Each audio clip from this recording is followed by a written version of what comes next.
The most important thing to be emphasized in this area is that we have to achieve a natural look. Nobody wants to know that you have been submitted to a facial plastic surgery.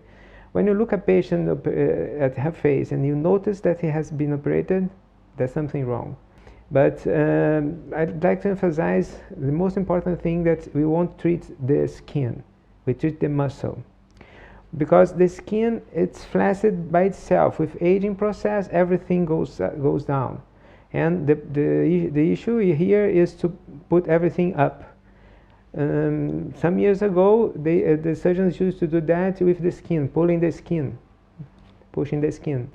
And then the appearance was not good. If you put the muscle in place and then the skin comes and cover it, the result is much more natural. And people love it, and nobody knows that you have been operated. What we do is a small scar lifting. We have a small incision almost inside the ear and behind the ear.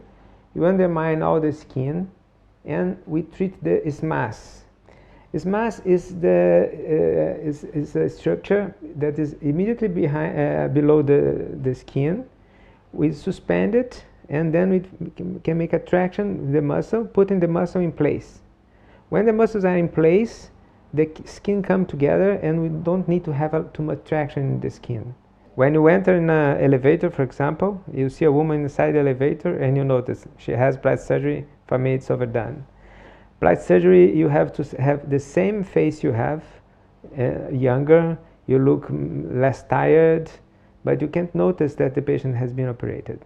There are some clear indicators that the patient has been submitted to a facelift that show that the surgery was not done correctly. For example, if the hairline is very high, so the surgeon make a wrong movement and the hairline comes to this in this area, it's not good.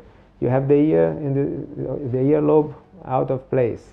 You have the mouth like this. You can move the mouth. You can't have these things anymore in those days. The face can be younger and natural, and even because the patient will live more than she used to live 10, 20, 30 years ago.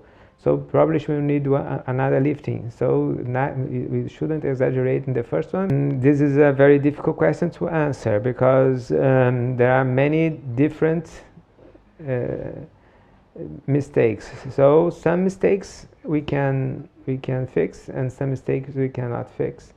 We have to notice that there are people that are addicted to plastic surgery. And there is a illness, a psychiatric problem called dysmorphophobia. And people look in the mirror and don't see the reality. They see something else. You have to be aware of that, not to operate people that cannot be operated.